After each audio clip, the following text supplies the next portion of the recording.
Hey, and welcome to the Short Stuff. I'm Josh, and there's Chuck, and Jerry's here too. Dave's here in spirit. Way to go, Dave. And this is Short Stuff, I think I said. That's right. And hey, we want to wish Dave well as he recovers from back surgery. Yeah. Yep. He made it out on the other side, and we're very happy for him. That's why I said, way to go, Dave. That's right. I didn't know if you wanted to leave it unsaid. Either way, I think Dave's happy with it. He's so. like, you guys can keep talking about me the whole episode. All right. Well, his nickname is Dave Boba T. Well, I'm not going to say his last name because I don't want people to bother him. C. We just call him the Boba T guy. Right. I've never had Boba Tea. Oh, no? No, and I need to. Sure. I think everybody needs to have it at least once. I had it once. I decided immediately I didn't like it. Oh, okay. I like everything about it except for the boba. That's what I didn't like. I don't like that. The gelatinous, gooey chewiness of it, I'm not crazy for. And I can totally see how somebody would go nuts for it. Mm-hmm. But I also see how somebody like me just is turned off by it immediately. Well, I don't want to try it as much because gelatinous is never a word I seek out for my mouth. So you can get boba tea without the boba, and I'm sure the purists will be like, shut up, you can't call it boba tea. You still can, everybody, settle down. You just ask for it without the boba, and you will love it, Chuck. It's very sweet and tasty, and there's all sorts of neat flavors that they can put into it, and it won't have gelatinous spheres going down your gullet because you accidentally forgot to chew. They're going to say, all right, well, I'll make you one, but you're not getting one of those big fat straws. They do. They give you the big fat straw anyway, so you go through it really quick. All right, so we're talking about boba tea or bubble tea, and that is something that I'm kind of a dummy. The first time I saw that, I was like, what in the world is going on in that cup? Because, you see what looks like a regular drink, but then you see all these little round pearls inside of a cup, and I didn't know what it was until I looked into it more back then. And now I know, because of this, that is a Taiwanese tea. And it is, there are a couple of different competing stories on how this came about, because there are two rival tea shops in Taiwan from the 1980s that each say, no, my person is the one who did this first. Yeah, each one claims creation of boba tea initially. And what's weird is the stories are separated by just a year. So the first one is Hanlin Tea Room in Tainan, Taiwan, and their founder, Tu Sung Ho. The story goes that in 1986, Tu found tapioca balls on sale at the market and said, I'm going to add these to my milk tea. Like, just had this thought, random thought, and from that, boba tea was born. Because basically, boba tea is just tapioca balls added to milk tea. Right. The other story is remarkably similar. This is the tea house that is a rival of the other, called Chun Shu Tang. I'm not sure if that's correct or not. I'm doing my best. And they said, no, in 1987, we had a 20-year-old woman working here named Lin Su Hu, who had this tapioca pudding. It's called Fin Yan in Taiwan. Mm-hmm. And she just dumped it in her tea and drank it. And that's where it started. Yeah. What's weird is everybody separated themselves from Ms. Lin immediately because they thought she was super weird, and yet she may have invented boba tea.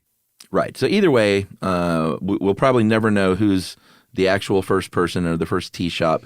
But it was a big hit in Taiwan, eventually came over to the United States in the 90s, starting where else? On the West Coast, in California mainly, generally in Taiwanese communities at the time. And then, kind of started becoming mainstream. And I feel like in the 2000s, it really, really broke out as like kind of the hot thing for hipsters to do. Yeah, I was going to say there's 100% chance that it was proto-emo kids who brought it out of the Taiwanese communities into American culture. Said, look at this, everybody. So you can't really talk about boba tea unless you talk about milk tea, because that's kind of the basis of it. And boba tea's really new from the 80s. Milk tea's not that old, considering how old Taiwan is. It was just in the 1940s that a bartender named Chang Fan Shu got out of the bartending game, but still could not get the cocktail shaker out of his hand and started mixing up teas. handshaken milk teas that would kind of froth and have bubbles, so it became bubble tea, milk tea. And that this went along for several decades. People went crazy for milk tea, and then eventually somebody thought, either Tu Sung Ho or Lin Xiu Hui thought to add tapioca pudding balls. That's right. So you've got milk, you've got the ice, you've got black tea, and you got those tapioca pearls. Mm-hmm. There are all kinds of variations now, different kinds of tea, different kinds of milks, non-milks, things like, cashew milk and stuff like that, almond milk.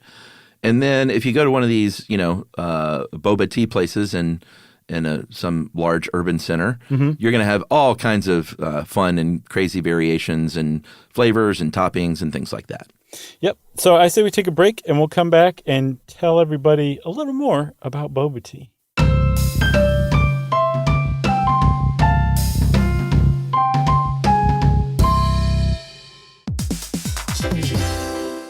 Hey everybody, here's a fact for you. In the United States, there is a break-in every 26 seconds, and that means that somewhere right now, an intruder is getting closer. And the problem with most security systems is that they only alert you after the break-in has started, and that's too late. Well, that's what makes SimpliSafe different. They use alerts. SimpliSafe's U.S.-based live agents, they identify threats on your property and help deter them before they actually break in. So the intruder never gets into your house. The crime is stopped before it even starts. That's right. And another great thing about SimpliSafe is they have no long-term contracts. They give you peace of mind and great value with their monitoring deterrence plans because they just start at about $1 a day. Yeah, SimpliSafe sent us a setup years back, and I still use mine every day. Yeah, and apparently setup, you can do it by yourself in under 30 minutes, so it's a really good value and it doesn't take long. So if you want to experience the SimpliSafe peace of mind, you can take advantage of the SimpliSafe discount offered to Stuff You Should Know listeners. Right now, you can get 50% off your new system by visiting simplisafe.com/stuff. That's half off at simplisafe.com/stuff. There's no safe like SimpliSafe.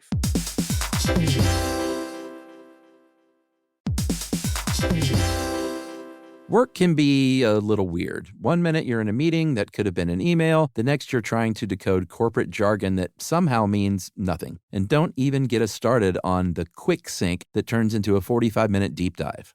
Yeah, well, the truth is figuring out your career isn't always straightforward. Whether you're trying to grow, pivot, or just stay relevant, it can feel like you're navigating it all on your own. Well, that's where LinkedIn comes in. That's right. LinkedIn can help you grow your career, helping you confidently navigate your path with insights, ideas, and inspiration from your professional community. You can stay up to date with the latest trends in your field, connect with people who get it, and discover opportunities tailored to your goals, your experience, and what actually matters to you. Whether you're looking for something new or just trying to grow where you are, LinkedIn gives you the tools and connections to move forward with confidence. Because LinkedIn is the network that works for you. Visit linkedin.com/knowstuff to learn more.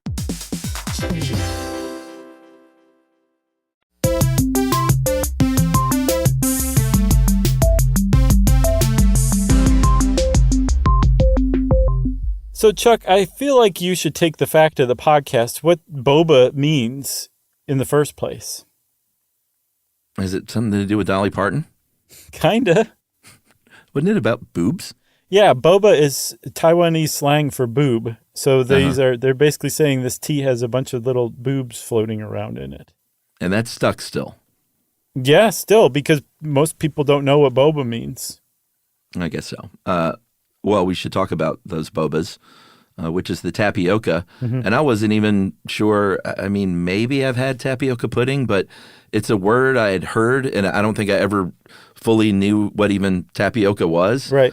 But tapioca or boba is tapioca that's it's a starch apparently extracted from cassava root, but it can also be extracted from other things, right? Yeah, so cassava root is from South America, but it grows really well in Asia too, Southeast Asia, and in particular the maritime Southeast Asia, Brunei, Indonesia, Malaysia, Philippines, Singapore, and East Timor.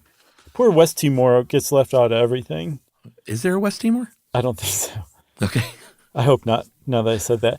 But they were making these pearls, these tapioca pearls, not out of tapioca, but out of rice or palm hearts. But the point is you're using a starch. It's a ball of starch, essentially. Mm-hmm. It's almost nutrient-free. heavy in calories, but if you prepare them just right and you add them to the bubble tea, if you like that consistency, you're in heaven because they're chewy, they're mushy, they're weird, and they're gelatinous. Chewy, like compare it to like a gummy bear, or as they say in Germany, Gummibären. Is that really what they call it in Germany? Oh yeah. Okay. It's less chewy, but it's in a different way. Can you compare it to anything? Have you had bubble tea? You got me, because for about a half a beat, I was like, I don't think I have. I can't. Okay. No. I can't.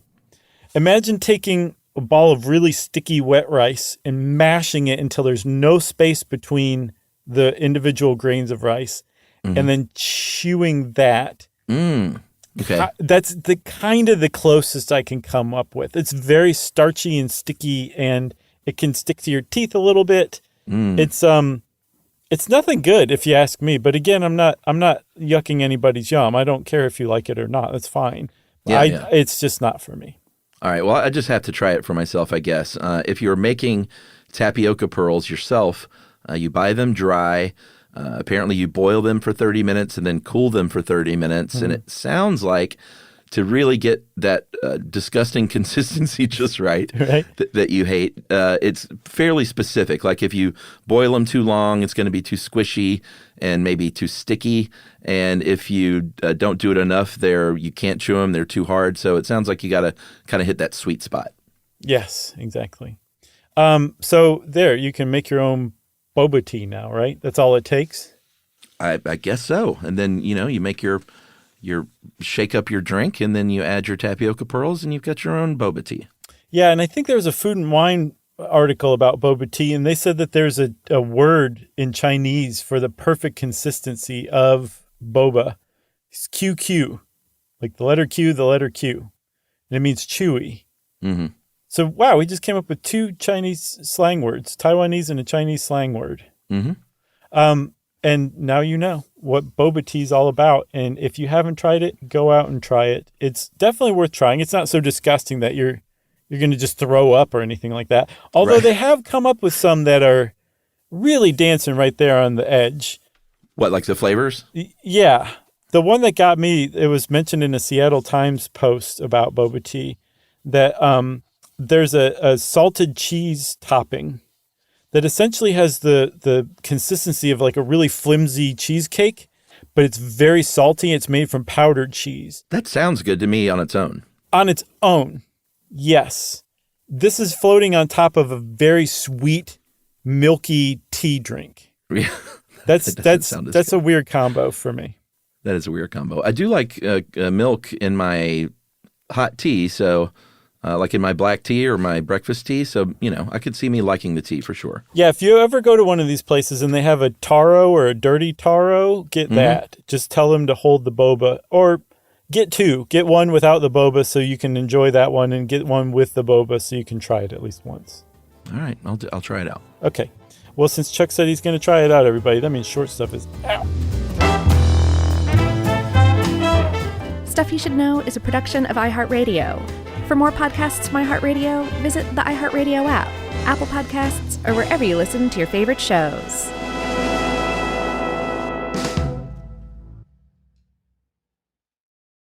Mom, can I have Lingo Kids? Dad, Lingo Kids, please! When did we become the Lingo Kids house? No idea. Last week it was dinosaurs. This week it's... Lingo Kids! Why Lingo Kids? Because it's the best thing ever. We can play games with astronauts, wild animals, and superheroes. With more than 4,000 interactive games, songs, and shows, Lingo Kids is the #1 entertainment platform for young kids. So, no dinosaurs? And dinosaurs! Lingo Kids! Everything kids love. Download it for free. You could be adored by everyone and still completely ignored by your cat. Trust me, I know. But if you feed your cat Sheba, you can go from being ignored to truly adored in 12 days guaranteed, or your money back. Sheba has a full menu of products, appetizers, entrees, treats, even a kitten's menu. It's so cute. So Sheba has a product for even the pickiest eater. Like Sheba Puree, it's made with bone broth, their chef-inspired flavors. It's got a smooth and creamy texture that cats love and contains no corn, wheat, soy, or artificial flavors. It's food that your cat's gonna love. To learn more, check out sheba.com. That's SHEBA.com. If audiobooks are your thing and you've been meaning to listen to more of them, you should check out a podcast called Earsay, the Audible and iHeart Audio Club, hosted by Cal Penn. Each episode spotlights standout audiobooks on Audible across all kinds of genres: sci-fi, comedy, romance, thrillers, and more, with Cal talking to guests who help break down what makes each story worth listening to. It's a fun, easy way to discover your next great audiobook. Check out Earsay on the iHeartRadio app, Apple Podcasts, or wherever you get your podcasts. This is an iHeart podcast. Guaranteed Human.